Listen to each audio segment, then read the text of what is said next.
говориме за уставобранителите, и ние тука надвор, и тие што се внатре, тврдиме дека не бараме милостиња, не бараме ние милост од Зоран Заев и неговите гавази. Ние само бараме нов судски процес во кој што ќе биде фер и во кој што правото ќе биде главно.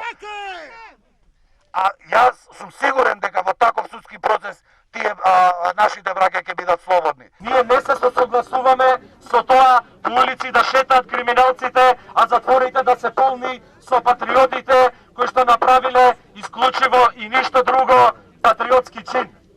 Нема да отстапиме и како што кажа претходниот говорник, денеска ја започнуваме македонската пролет, после кој ден не планираме да се вратиме дома, планираме да останеме по улиците, се до конечен пат на оваа одродена и за нас младите непостоечка и неважечка власт.